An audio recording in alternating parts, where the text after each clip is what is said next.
Fala galera, tô com uma lenda aqui do meu lado, a absoluta lenda incrível do Rainbow Six Siege, Canadian.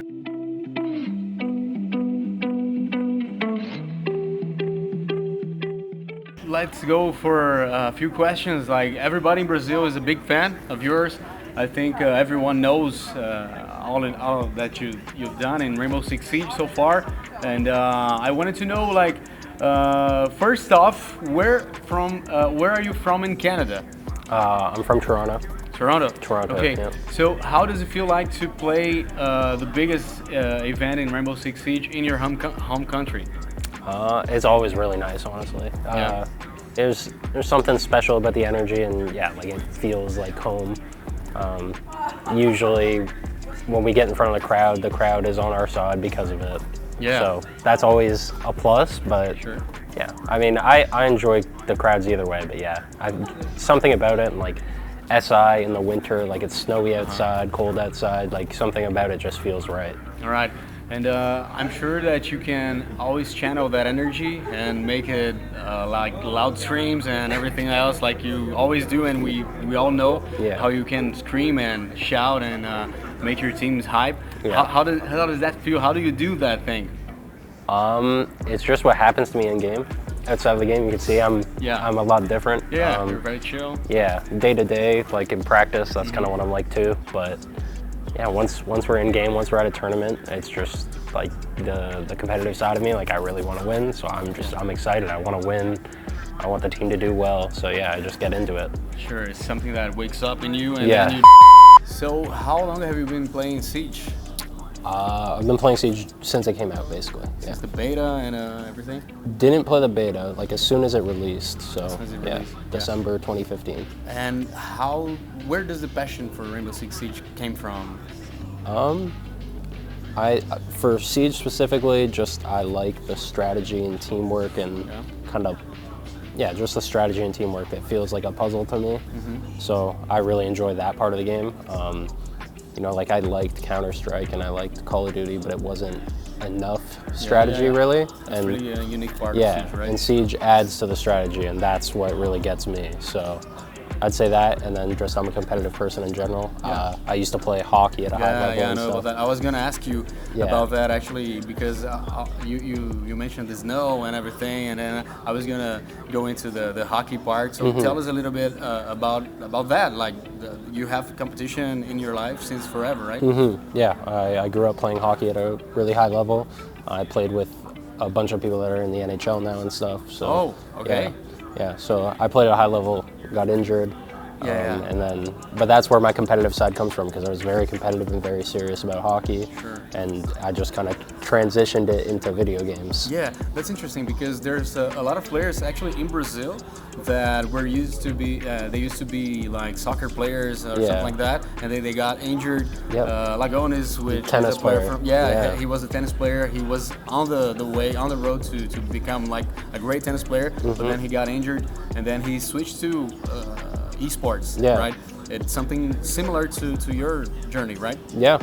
I think like the skill set of being able to treat it that seriously, and it was something I noticed of Lagones right away, is just like how he treats him, like the competition and his team. Like I can tell that it kind of transferred over from that, and I think it's a valuable skill set that not a ton of people have, but you can see it in the Siege players that do have it. Yeah, I really like that subject actually, because you can actually, it's something that it transitions from traditional sports to esports, and I think that's becoming more common.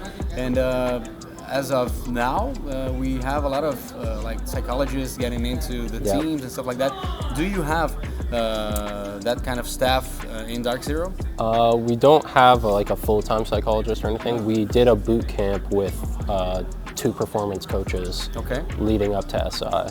So we've messed with it a little bit, and like I really enjoyed it. Can you share with us a little bit of the process? I mean, a lot of it was just had to do with another voice kind of coming in and talking about like building some habits and stuff. I think that's a huge thing, is like building habit and routine to make yourself, because you have to come to practice every day and be at your best every day. And I think habit and routine is the best way to do that. to show up at your best every day. Yeah. And I think habit is a must here at such an event like Six Invitational. And I wanted to ask you about like the duration of it.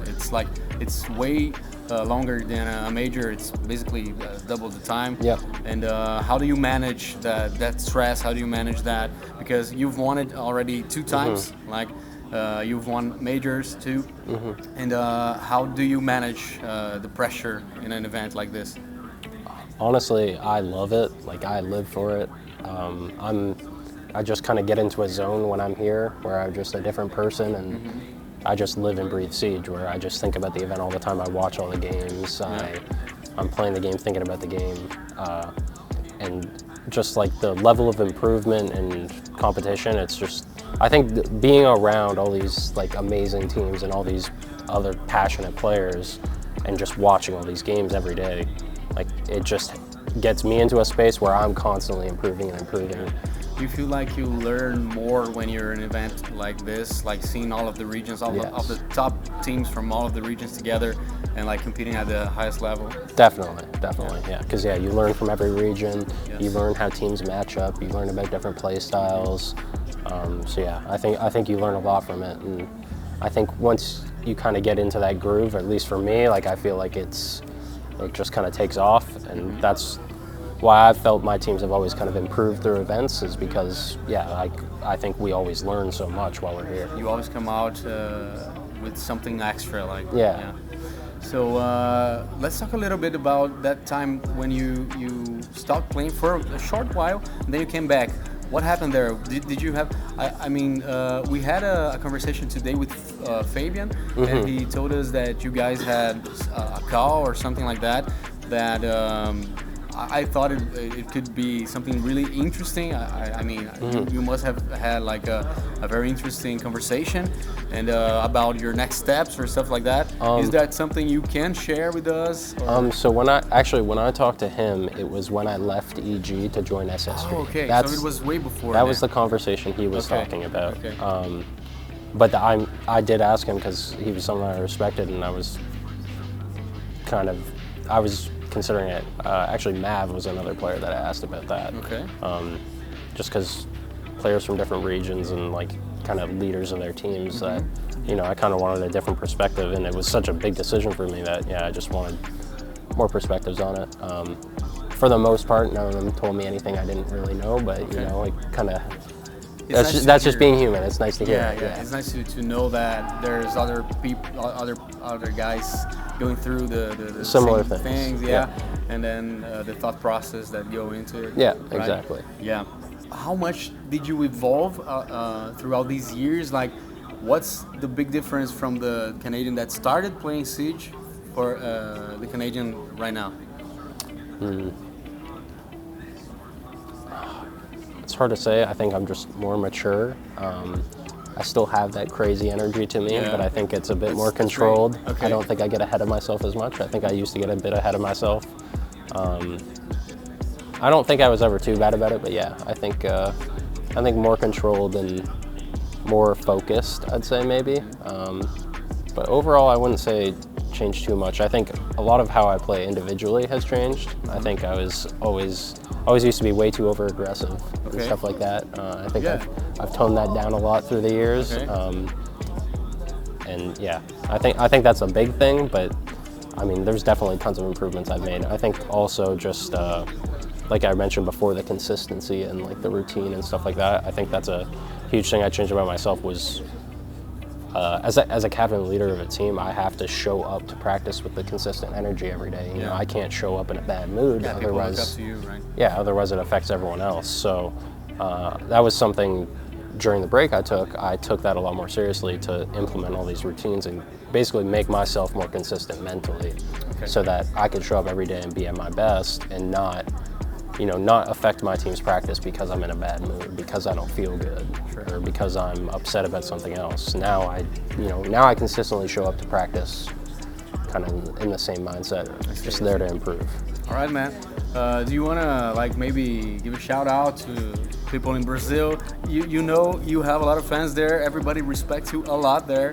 all of your achievements and stuff like that. Yeah. So yeah, I mean, just I appreciate all the support. I always see it.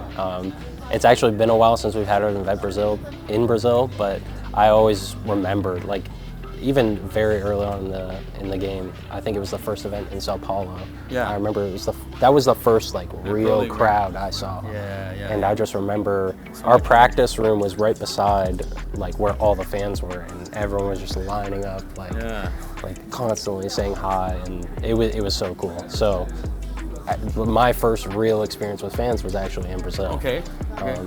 You have good memories from there? Yeah, I have good memories from the events there.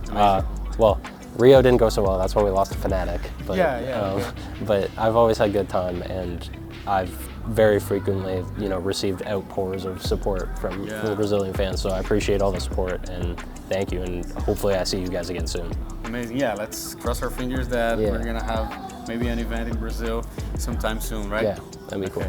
Thank you so much for the interview, man. I appreciate it a lot. I think I know that everyone watching really appreciates it too. So thank you very much, Troy. Of course, my pleasure.